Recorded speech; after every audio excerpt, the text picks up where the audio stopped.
أعوذ بالله من الشيطان الرجيم. بسم الله الرحمن الرحيم.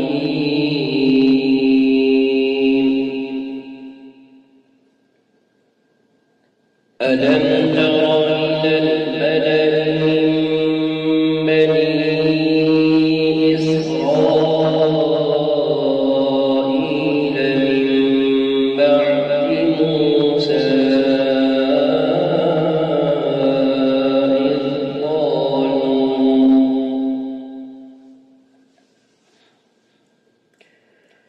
إذ قالوا لنبي له ابعث لنا ملكا نقاتل في سبيل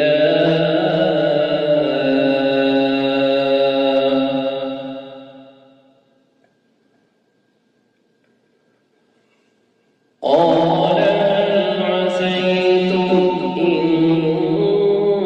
كتب عليكم القتال ألا تقاتلوا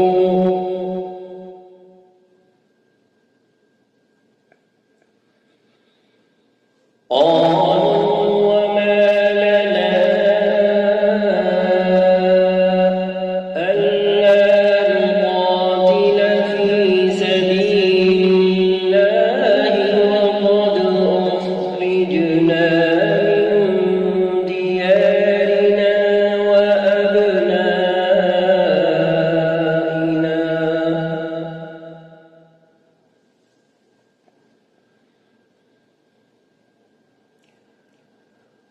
قالوا وما لنا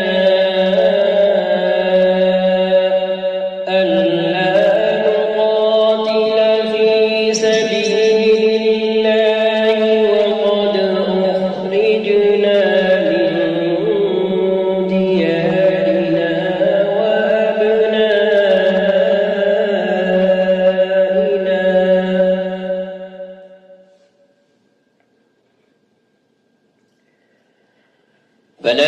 فلما كتب عليهم القتال تولوا إلا قليلا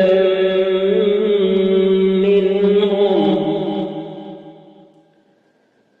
والله عليم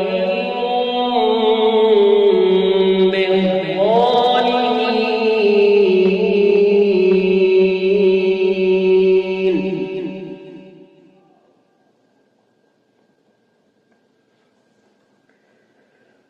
وقال لهم نبيهم إن الله قد بعث لكم طالوت ملكا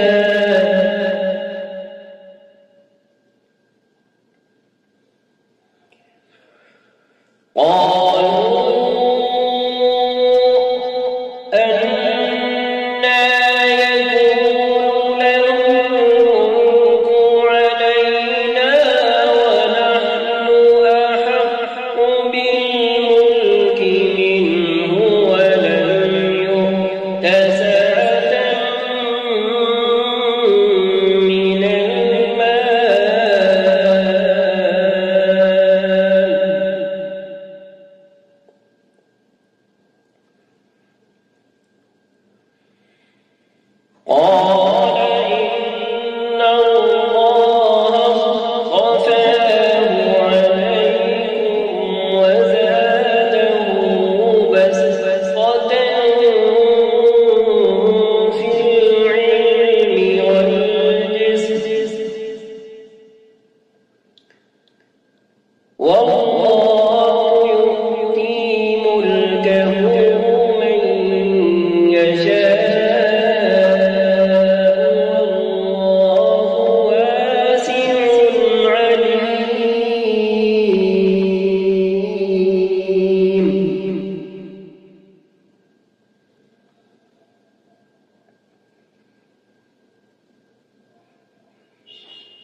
وقال لهم نبيهم إن آية ملكه أن يأتيكم التابوت فيه سكينة من ربكم وبقية مما ترك آل موسى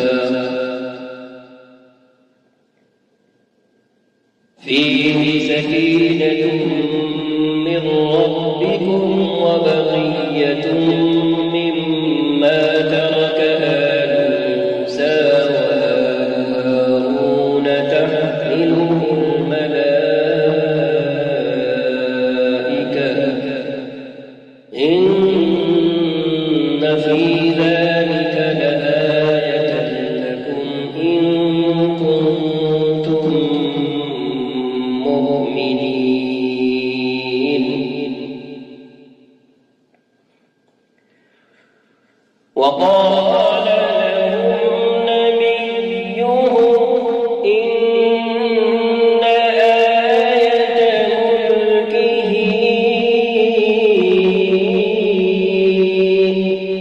أن يأتيكم التابوت فيه سكينة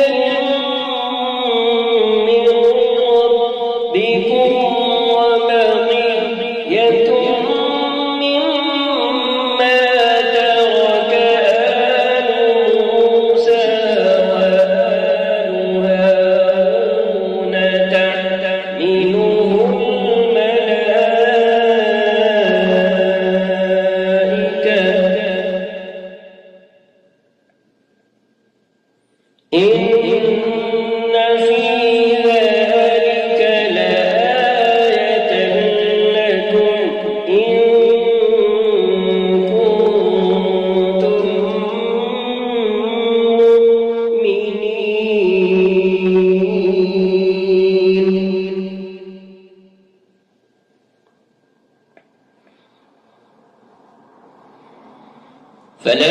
فلما فصل طالوت بالجنود قال إن الله مبتليكم بنهر فمن شرب منه فليس مني ومن لم يطعمه فإنه مني إلا من اغترف غرفة بيده فشربوا منه إلا قليلا منهم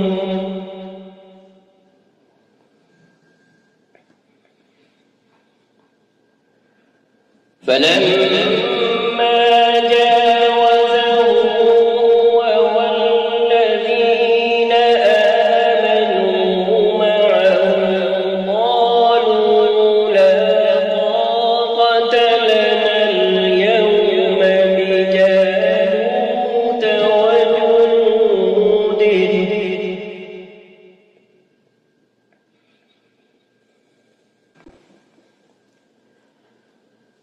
قال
ولما برزوا لجالوت وجنوده قالوا ربنا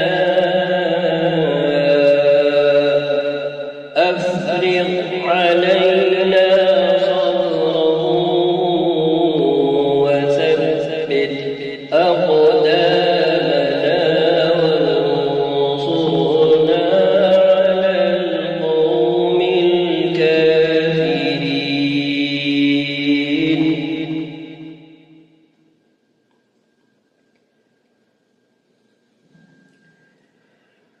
ولما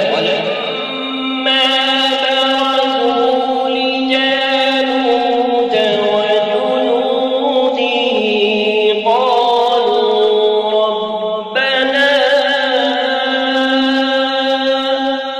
أفرغ علينا صبرا وثبت أقدامنا وانصرنا على القوم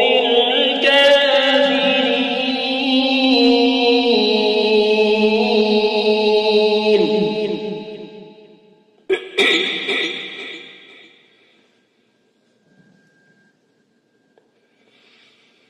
ولما برزوا لجالوت وجنوده قالوا ربنا أفرغ علينا صبرا وثبت أقدامنا وانصرنا على القوم الكافرين.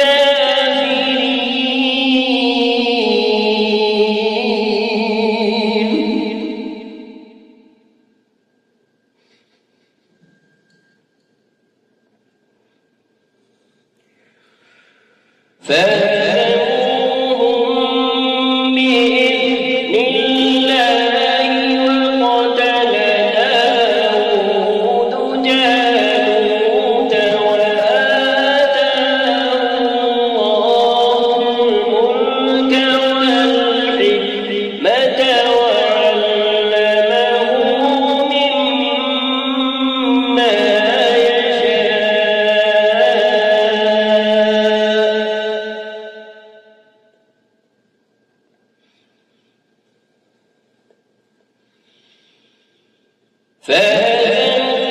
فهزموهم بإذن الله وقتل داود جالوت وآتاه الله الملك والحكمة وعلمه مما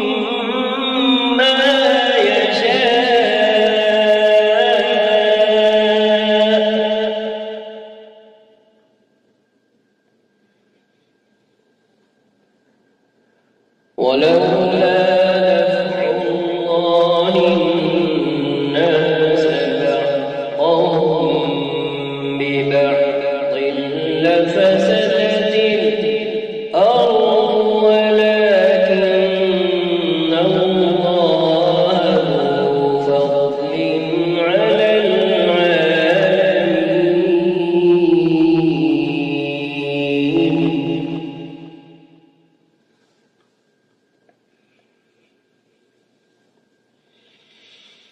ولولا دفع الله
تلك